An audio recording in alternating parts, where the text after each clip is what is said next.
नमस्कार, मैं राकेश परमार और आप देख रहे हैं महत्वपूर्ण मुद्दा।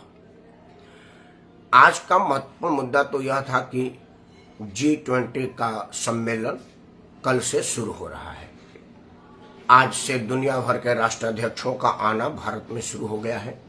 दुनिया के सबसे सुपर पावर अमेरिका के राष्ट्रपति जो बाइडन आ चुके हैं, भारत के प्रधानमंत्री से मुलाकात कर चुके हैं। दोनों लोगों के लिए बायलैटरल डायलॉग भारत के आधिकारिक प्रधानमंत्री निवास 7 लोक कल्याण मार्ग पर 7 बजे के करीब शुरू हुआ और करीब 50 मिनट तक संपन्न हुआ। वो देश भी बुलाए गए हैं जो G20 के आधिकारिक सदस्य नहीं हैं, लेकिन भारत में हो रहा है। इसकी अध्यक्षता देश दुनिया में सर्वाधिक लोकप्रिय जननायक श्री नरेंद्र मोदी कर रहे हैं, तो इस पर उनका छाप भी स्वाभाविक है। और भारत का मानना है वसुधैव कुटुंबकम, पूरी दुनिया हमारी कुटुंब है, तो जो नहीं सदस्य है वो भी है। आज इस पर चर्चा होना चाहिए था, लेकिन चूंकि आधिकारिक कार्यक्रम कल से होगा तो इस पर कल से बोलेंगे। आज का विषय है जो उपचुनाव देश भर में कुछ स्थानों पर हुए हैं, उसका क्या मतलब है। इंडिया वर्सेस एनडीए का कुछ लोग सेमीफाइनल बता रहे हैं, कुछ लोग कुछ बता रहे हैं, उस पर बात आज करना है। सबसे पहले तो ये उपचुनाव में जिन जिन लोगों ने मतदान दिया, जिन लोगों ने मतदान का कार्यक्रम संपन्न करवाया, उन सब लोगों को मैं सादर प्रणाम करते हुए बहुत बहुत शुभकामनाएं, बधाई और धन्यवाद देता हूं कि आपने निष्पक्ष चुनाव को देश के लोकतंत्र में मजबूती प्रदान करने के लिए मील का पत्थर साबित किया। ईवीएम पर कोई बदनामी का छींटा नहीं पड़ा। इस बात के लिए भी देश के विपक्ष के नेताओं को मैं बहुत बहुत साधुवाद धन्यवाद देता हूं।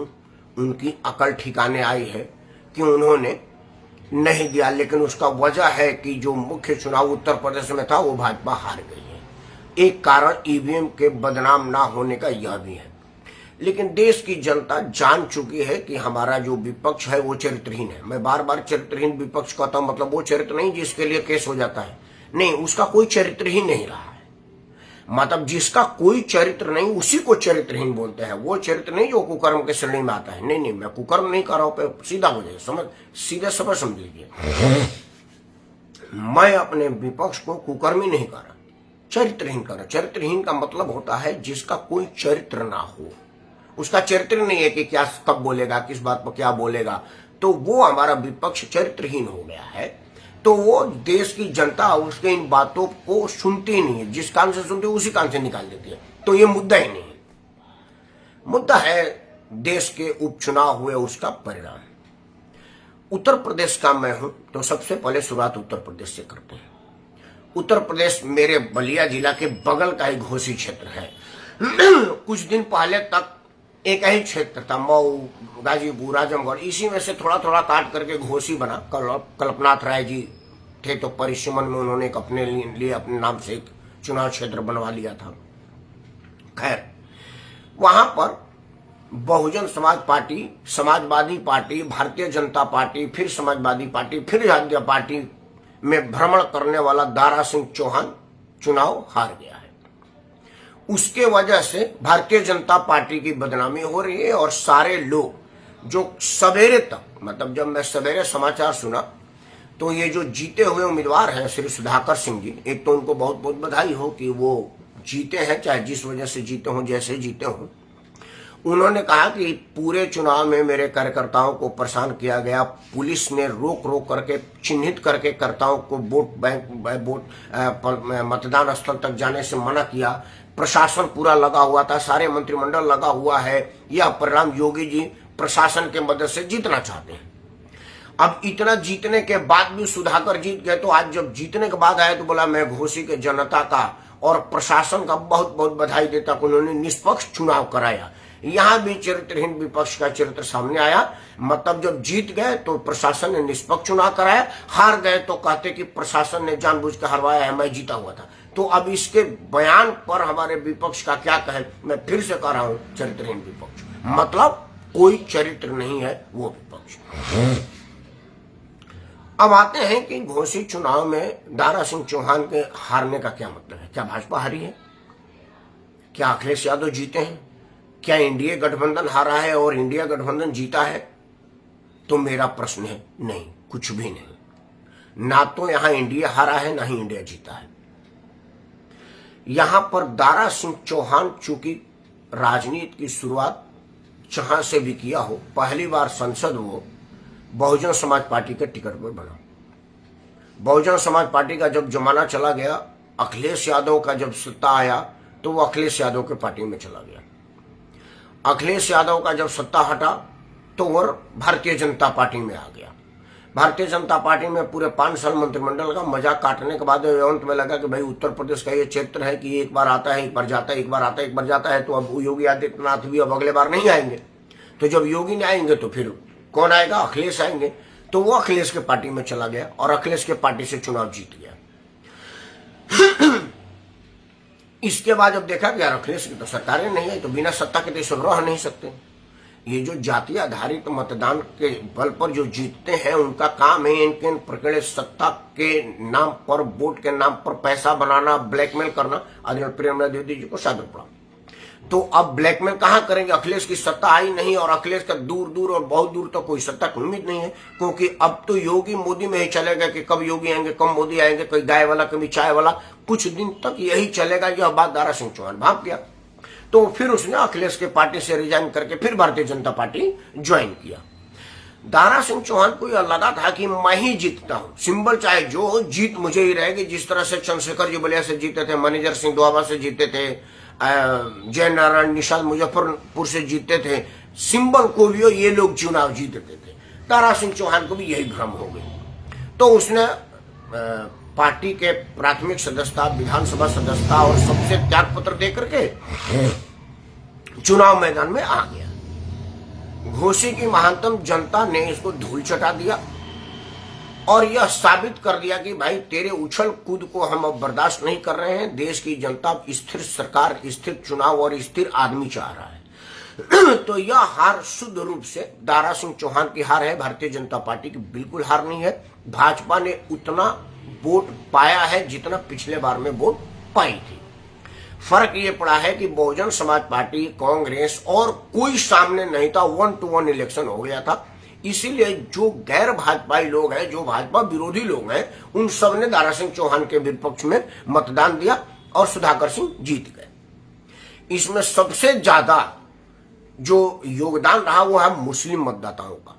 मुसलमान मतदाता पूरे देश भर में सिर्फ एक ही कंसेप्ट पर मतदान देता है, भाजपा को कौन हरा रहा है। उसे अगर भाजपा को हराते हुए कहीं लालू प्रसाद दिखेंगे तो लालू जी को वोट दे देगा, कहीं मुलायम सिंह दिखेंगे तो मुलायम सिंह को वोट दे देगा, कहीं ममता बनर्जी दिखेगी तो ममता बनर्जी को वोट दे देगा, कहीं तेलुगु दिखेगा। मतलब जो भाजपा को हराने की स्थिति में होगा मुसलमान, उसी को वोट देगा। घोसी में भी यही हुआ। लेकिन एक चीज घोसी में और हुआ, दारा सिंह चौहान फिर भी जीत सकता था अगर दिल्ली भाजपा योगी आदित्यनाथ पर भरोसा करती। यह बात देखने समझने वाली है। आप लोगों में से कईयों को मालूम नहीं होगा कि दिल्ली भाजपा और उत्तर प्रदेश के मुख्यमंत्री के बीच शीत युद्ध पिछले कई साल से चल रहा है, जिसका सीधा परिणाम है कि अब तक उत्तर प्रदेश जैसे बड़े राज्य जो मिनी इंडिया कहा जाता है, उसको अब तक डीजीपी नहीं मिला। चीफ सेक्रेटरी दिल्ली से भेजा हुआ, रिटायरमेंट की एक दिन पहले जिस पंडित जी को चीफ सेक्रेटरी बना करके भेजा गया, तो वो एक्सटेंशन पर एक्सटेंशन पाए जा रहे हैं और उत्तर प्रदेश का कोई प्रशासनिक अधिकारी इस लायक नहीं दिख रहा है जो मुख्य सचिव का भूमिका अदा कर सके, मुख्य सचिव के स्थान को सुशोभित कर सके। यह दिल्ली और उत्तर प्रदेश के मुख्यमंत्री के बीच की आपसी टसल का परिणाम है। दिल्ली दरबार को यह लगा कि योगी आदित्यनाथ कहीं कमजोर न पड़ रहे हो, घोसी में मुझे अपना आदमी लगाना पड़ेगा। ब्रजेश पाठक दिल्ली दरबार के सबसे खास नेता हैं और उत्तर प्रदेश के उप मुख्यमंत्री हैं। 5-6 महीने से वहां पर कैंप किए हुए, लगा 3 महीने से तो उनका मंत्रालय ही घोसी के डक बंगला से चल रहा था। नरेंद्र मोदी के सबसे खास अधिकारी अरविंद कुमार शर्मा, जो कि गुजरात कैडर का आईएएस अफसर थे, एमएसएमई मंत्रालय में सेक्रेटरी थे और नरेंद्र मोदी के बड़े करीबी थे। बड़े भरोसा से नरेंद्र मोदी ने उनको उत्तर प्रदेश में भेजा था ताकि मेरा खड़ा उत्तर प्रदेश में मुख्यमंत्री के रूप में काम करेगा। तो अरविंद कुमार शर्मा, जिनको हम सभी AK शर्मा के नाम से जानते हैं, AK शर्मा भी महीनों से गए थे और सबसे ध्यान देने वाली बात है कि ए.के. शर्मा का घर भी वही मऊ में है और मऊ का कुछ सीट बलिया का करके घोसी विधानसभा बना हुआ है। मतलब अरविंद शर्मा अपने घर में गए हुए थे। पूरे जितने समीकरण हो सकते थे, राजपूत नेता बलिया के वीरेंद्र सिंह मास, राजपूत नेता, प्रधानमंत्री चंद्रशेखर के बेटा नीरज शेखर राजपूत नेता, वो जो एक पंडित जी हैं हमारे यहाँ से बलिया से मंत्री थे, नाम भूल गया उनका, वो हमारे दोआबा से चुनाव लड़े थे, तो ब्राह्मण को सेट करने के लिए उनको भेजा गया था। युवा होनहार हैं, संगठन में भी संगठन मंत्री थे, उत्तर प्रदेश में भी मंत्री थे, वो गए हुए। मतलब भाजपा ने सारा समीकरण वहां फिट कर दिया था। राजभर को चुनाव में वापस बुला लिया गया था। सारे गाली गलौज करने के बाद भी राजभर के सामने भारतीय जनता पार्टी दिल्ली शस्त्रांग हुई थी। क्या हो, राजभर आ गया था, दारा सिंह चौहान आ गया था, मौर्य आ गया था। मैं शेयर कर ही रहा था कि मेरे अकाउंट को 1 घंटे के लिए प्रतिबंधित कर दिया गया। सिंह साहब, कोई बात नहीं, ऐसा होता है। आप अपना आशीर्वाद बना रहिए, आपके आशीर्वाद से बड़ा शेयर नहीं है। तो उसमें क्या हुआ कि दिल्ली दरबार को योगी आदित्यनाथ के अलावा बाकी सब पर भरोसा रहा और उसने अपने सारे जो समीकरण थे वो फिट करने के लिए भेज दिया। ब्रजेश पाठक ब्राह्मण, वीरेंद्र सिंह मस, नीरज शेखर और सारे, मतलब सारे लोग चले गए थे। योगी आदित्यनाथ को इस पूरे कार्यक्रम से अलग रखा गया था।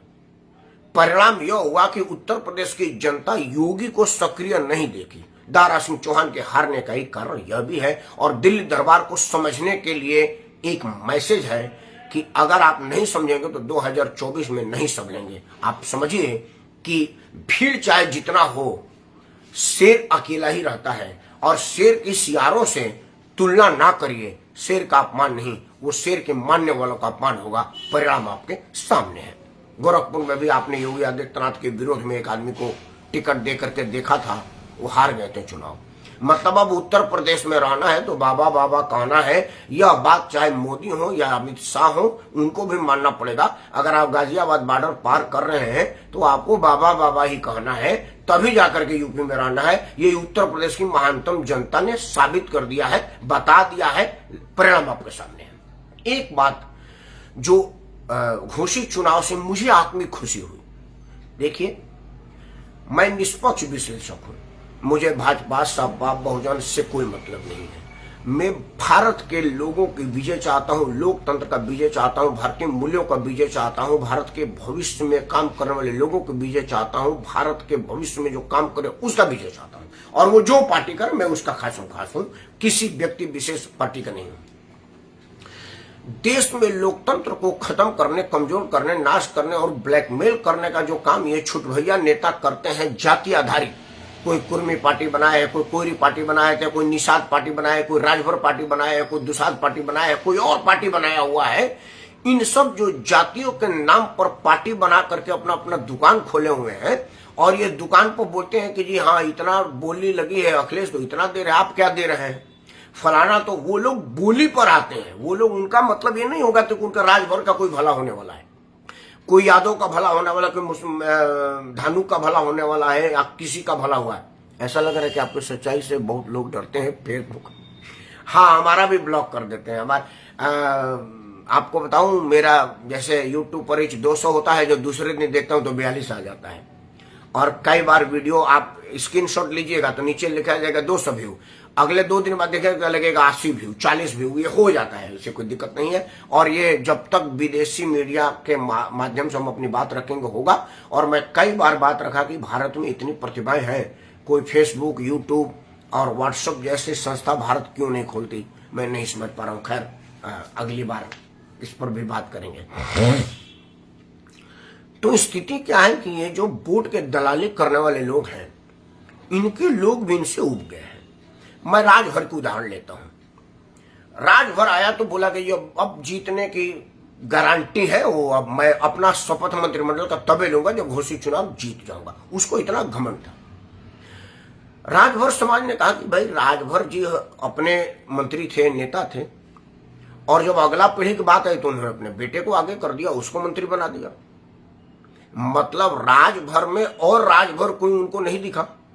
और अब क्या होगा, मोबाइल का जमाना है और 1 GB डाटा हर आदमी के पास फ्री है। आटा है आपके पास फ्री है कि नहीं मालूम नहीं, बट रिलायंस की कृपा से 1 से 1.5 GB डाटा हर आदमी के पास फ्री है रोज का रोज। और हर आदमी सिनेमा ही नहीं देखता, बहुत लोग समाचार भी देखते हैं, और मेन मीडिया का समाचार से ज्यादा सोशल मीडिया का समाचार वायरल हो रहा है, और हर आदमी को मोबाइल पर उसकी पहुंच है और लोग देख रहे हैं और पढ़ रहे हैं, सुन रहे हैं, समझ रहे हैं। और मोबाइल की सबसे विशेषता यह है कि आप जिस भाषा में चाहेंगे उसी भाषा में आपको सुनने को मिलेगा। भोजपुरी, हिंदी, तमिल, तेलुगु, मलयालम, सब भाषा में आपके पास है। तो जनता देख रही है कि भाई राजभर ने अपने राजभर परिवार के अलावा अपने और किसी राजभर का सोचा नहीं, तो मैं इनके विषय में क्यों सोचूं, फिर मैं राष्ट्र की क्यों न सोचूं, और राष्ट्र सोचूंगा तो मोदी प्रथम। यही बात और लोगों पर भी आया हुआ है। संजय निषाद भी आए, अपने मुख्यमंत्री बन के बेटा को सांसद बना दिया दिल्ली में। अब निषाद समाज के लोग सोच रहे हैं कि भाई निषाद राज में सिर्फ संजय निषाद और उनका बेटा निषाद, बाकी कोई निषाद नहीं। यही बात वो जो बिहार वाला मलाह था जो बॉम्बे में सेट लगाया करता था, उस सिनेमा में पैसा कमा लिया और उस सोचा कि मैं खुदा हो जाऊंगा। भारतीय जनता पार्टी ने थोड़ा साथ दे दिया, हारने के बाद भी उसको विधान परिषद बना करके मंत्री बना के बाद उसको लगा कि यार मैं ही कुछ हूं। लालू प्रसाद परिवार से थोड़ा फूंक मार दिया गया, तो वो बोला कि मैं त्याग पत्र दे रहा हूं, मुझे भाजपा को पूरे देश में हराना है। अब वो बेचारा कहीं का नहीं रहा, वापस मछली मारने के बेगार करेगा या बॉम्बे में जाकर सेट लगाएगा। राजनीति बिल्कुल ही खत्म हो गई जो साहनी की। तो इन सब लोगों के बार्गेनिंग पावर पर यह चुनाव एक बहुत बड़ा थपेड़ा है, तमाचा है। अब राजभर लोकसभा में ब्लैकमेल नहीं करेगा, क्योंकि यहां पर अमित शाह बनिया लोग हैं, ये दिल्ली वाले एकदम तुला पर तौलते हैं, किधर कांटा भारी है किधर कम है, 1 ग्राम इधर उधर नहीं देते हैं। जिस तरह से बनिया एकदम तोल के देता है, तो ये पूरे के पूरे बनिया है, जात से भी बनिया है, राजनीति से भी बनिया है, स्वभाव से भी बनिया है, और पूरे बुद्धि से भी बनिया है। और राजनीति इनके टोटल बनिया करिए, 1 ग्राम इधर उधर नहीं देंगे। तो तुला पर तोलेगा कि भाई आपने कितना वोट दिलवाया, फलाना, तो इतना ही टिकट मिलेगा। और जब यह तोला जाएगा तो राजभर का योगदान 0 है। और बाकी योगी आदित्यनाथ को गाली देकर के जो उसने कारनामा योगी जी के कूडबुक में किया हुआ है, वो सामने दिखने वाला है। 2024 नजदीक है। यह परिणाम, घोषी वाला परिणाम 2 चीज का आता है, फिर अगले परिणाम पर जाऊंगा, वीडियो लंबा ना हो। पहला कि कैंडिडेट का चरित्र अगर इलाके में ठीक नहीं होगा तो वो चाहे किसी भी पार्टी से हो, वो चुनाव नहीं जीत पाएगा। दारा सिंह चौहान उसका उदाहरण है। दारा सिंह चौहान हर पार्टी में जीता, हर पार्टी में चुनाव लड़ा, जो सत्ताधारी पार्टी थी उसी को ब्लैकमेल करके आया कि हमारा वोट बैंक बढ़िया है, हमको रख लीजिए, मंत्री बना दीजिए, कमांडर बनने का मौका दीजिए, हम आपके साथ हैं। उस वहां के क्षेत्र की जनता ने राजनीतिक दलों को बताया कि भाई ये कुछ नहीं है, हम हैं और हम चाहेंगे तो जिताएंगे। अगर आप बार बार ये उछल कूद वाले पर भरोसा करेंगे तो हम आपके विपक्षी को जिता देंगे, ना चाहते हुए। और एक बात ऊपर को मैसेज दिया गया है कि अगर 1-to-1 फाइट हो जाएगा तो नरेंद्र मोदी को सोचना पड़ेगा। घोसी में 1-to-1 फाइट हुई थी तो 3रा स्थान पर नोटा आया है। यह बात भी ध्यान देने वाली बात है। जीते हुए कैंडिडेट और हारे हुए कैंडिडेट के बीच में बहुत लंबा फासला है। 2-4 राउंड इधर उधर हो जाता तब भी सुधाकर सिंह ही जीतते, लेकिन जो 3रा स्थान आया हुआ है वह है नोटा। बाकी कोई नहीं था, कोई न कांग्रेस में खड़ी थी, न बहुजन खड़ी थी, न और कोई पार्टी खड़ी थी। और 1-to-1 फाइट में परिणाम सामने देख लीजिए। 24 के लिए यह लेसन याद रखने वाली बात है। और तीसरा कि अगर आप नंबर 1 नेता पर भरोसा नहीं करेंगे तो ये छुट भैया आपका नाव पार नहीं लगाएंगे। कितना हो हवा भरिए साइकिल का ट्यूब साइकिलें रहता है, ट्रक का लोड नहीं लेता, तो उन पर ट्रक का लोड ना दीजिए। वो साइकिल वाले हैं, थोड़ी देर आपको सैर करवा देंगे, सेहत बनवा देंगे। पूरा लोड लेना है, उत्तर प्रदेश की पूरी लोड रखनी है, पूरा सत्य सनातन का लोड रखना है, तो वो योगी आदित्यनाथ के अलावा और कोई नहीं कर सकता। यह ध्यान दें। दिल्ली दरबार भी और योगी आदित्यनाथ भी। आते हैं और परिणामों में। मित्रों, 2 चीजें बड़ी स्पष्ट हो गई इस चुनाव से। जो लोग इंडिया वर्सेस एनडीए कह रहे हैं, उसमें एनडीए तो अपना बढ़त बनाए हुए हैं। इसलिए नहीं कि त्रिपुरा में सीट जीत गई, इसलिए नहीं कि पश्चिम बंगाल में थोड़े से अंतर से हारी है, ना ना ना। मेरा कहने का मतलब ये नहीं है। मेरा कहने का मतलब है कि एनडीए जहां चुनाव लड़ी वहां एनडीए लड़ी, लेकिन इंडिया आपस में लड़ी। केरल में जो सीट कांग्रेस ने जीता है वो कांग्रेस ने नहीं जीता है। असल में क्या था कि ओमान चांडी वहां से 53-54 वर्ष से विधायक हुआ करते थे। मतलब ओमान चांडी का 53, जो आदमी 53 साल से लगातार विधायक हो, वहां पर तो उसको कुछ करने की जरूरत नहीं है, गांव के बच्चा बच्चा जानता है। और ओमान चांडी के बेटा ही चांडी ओमान वहां पर चुनाव लड़ रहे थे। तो पिताजी का दुखद देहांत हुआ था। केरल के मुख्यमंत्री थे, बड़े नेता थे, कांग्रेस के कदावर थे और मरने का सिंपैथी था। तो वो परिणाम ये नहीं कहा जा सकता कि कांग्रेस जीती है, वो एक सिंपैथी जीता है और 53-54 साल का बपौती सीट जीता हुआ है। अगर वो सीट चांडी ओमान हार जाते तो विषय होता कि जिस सीट पर उनके पिता ने 53 साल तक झंडा फहराया वो क्यों बेटा हार गया। और यहां पर परिणाम क्या है, एनडीए गठबंधन में कम्युनिस्ट भी है, कांग्रेस भी है और वहां पर दोनों आपस में ही लड़े हैं। मतलब एनडीए मिलकर नहीं लड़ी, आपस में लड़ी। तो देश की जनता एक बात पूछेगी अपने से कि भाई साहब, ये उपचुनाव थोड़े दिन के लिए होता है, कहीं साल भर का टेन्योर रहता है, कहीं 2 साल का रहता है, कहीं 3 साल का होता है, कहीं कहीं 4 साल का होता है। और ये 2 साल 3 साल के टेन्योर वाले पर इन लोग इतना सेक्रीफाइस नहीं कर सकते राष्ट्र के नाम पर कि एक होकर के चुनाव लड़े। तो यह पूरे राष्ट्र की जब चुनाव की बात आएगी तो ये क्या एक होंगे।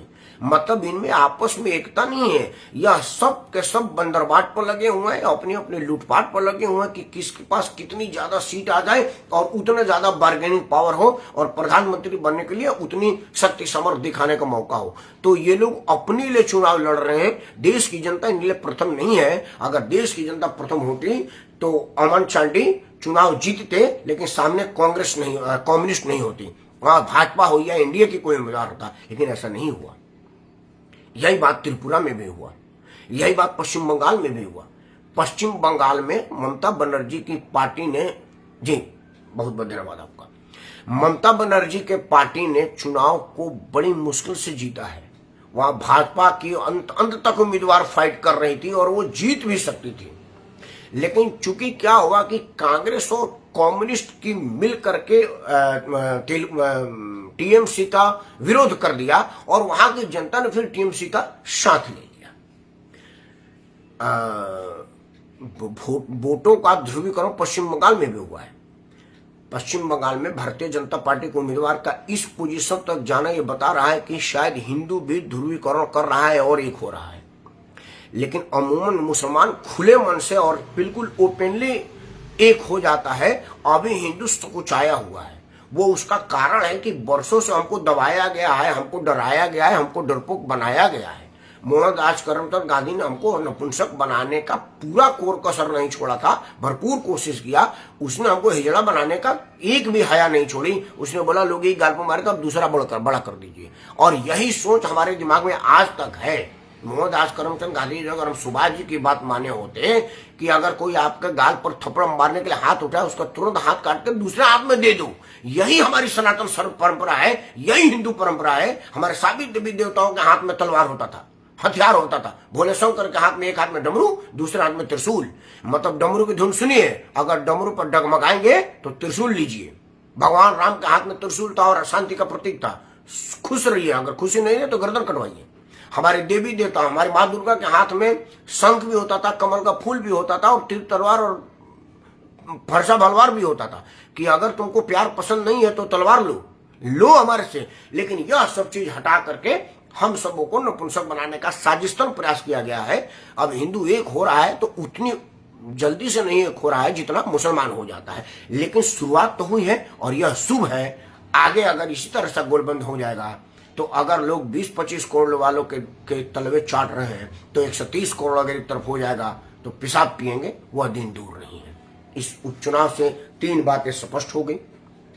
पहली बात कि देश में अगर आप योगी को माइनस करके कुछ सोचेंगे तो आपका कुछ नहीं होगा। पहला बात, उत्तर प्रदेश में यह साबित हो गया है कि आप चाहे कितना हो 6-6 महीना तक लोगों को कैंप करा लीजिए, शेर का मुकाबला सियार से नहीं हो सकता। और शेर कौन है अब मैं बार बार बता के क्या करूंगा। दूसरा, पार्टी चाहे कितना हो बढ़िया हो, अगर कैंडिडेट आपका बढ़िया नहीं होगा तो परिणाम घोसी जैसा ही होगा। 2024 में नरेंद्र मोदी को इस विषय पर भी काम करना पड़ेगा। पहला काम करना पड़ेगा कि छत्रप का सम्मान दीजिए। अगर आप यूपी में चुनाव लड़ रहे हैं तो योगी के हाथ में बागडोर दीजिए। अगर बीच में किसी को फंसाया तो परिणाम फंस सकता है घोसी जैसा। और दूसरा, कैंडिडेट के चरित्र का भी ध्यान रखिए कि वो उछल कूद वाला तो है नहीं ना, वो अस्थिर उम्मीदवार है। सुधाकर सिंह समाजवादी पार्टी के पुराने उम्मीदवार थे, बार बार हार रहे थे, तब भी सापा नहीं छोड़ रहे थे। उसके बाद सुधाकर सिंह के साथ सिंपैथी लोगों की जुड़ी। भारतीय जनता पार्टी का समर्थन करने वाले राजपूतों ने भी सुधाकर सिंह का वोट दिया। बोला यार ये उछल कूद करने वाले बुलाते हैं, बेशक हमारा वोट बैंक भाजपा है, लेकिन एक सीट हारने से कुछ नहीं होगा, लेकिन भाजपा को मैसेज तो जाएगा। वो जो आरक्षण पर अपने आका से बयान दिलवा रहे हैं और खुद भी आरक्षण पर जोर शोर से भाग दे रहे हैं, नोटा का सोटा उनके सामने है। यह भी 2024 में विचार करना पड़ेगा। और तीसरा और सबसे बड़ा विचार इंडिया गठबंधन को करना पड़ेगा कि ये थोड़े सी दिन के उपचुनाव में अगर आप एकता नहीं दिखा पाए तो फिर राष्ट्र का चुनाव होगा, देश को नेतृत्व देने का चुनाव होगा, तो क्या एकता दिखाएंगे। देश की जनता यह जानना चाहेगी और सोच तो शुरू कर ही दी है।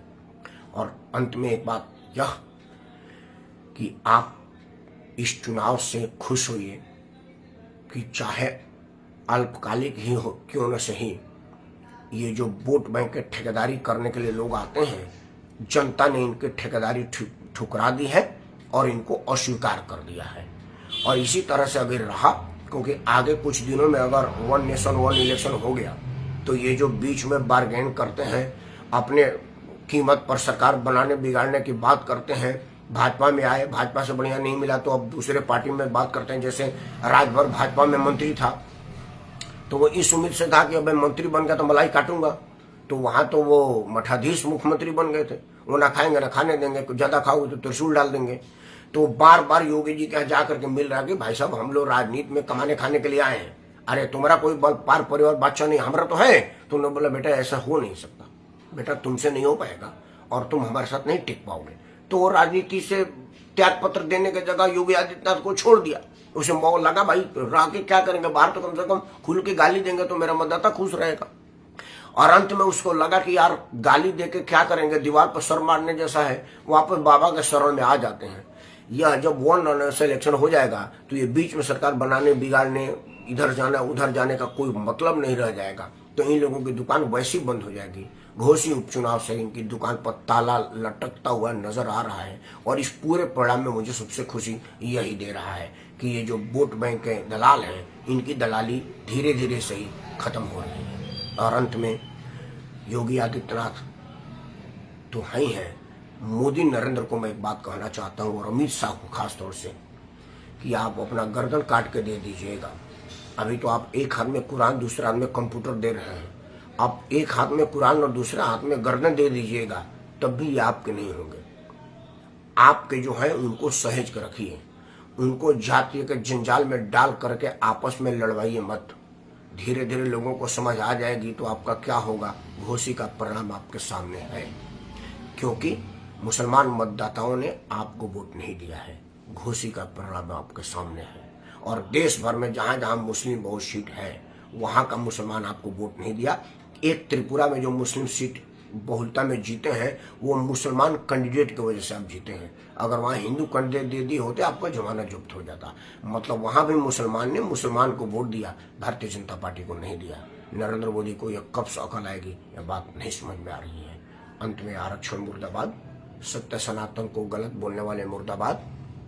और परिणाम किसके पक्ष में है यह आप समझिएगा। 24 क्या होगा यह आप समझिएगा, मैं तो समझ ही गया हूँ। योगी जिंदाबाद, भारत जिंदाबाद। धन्यवाद।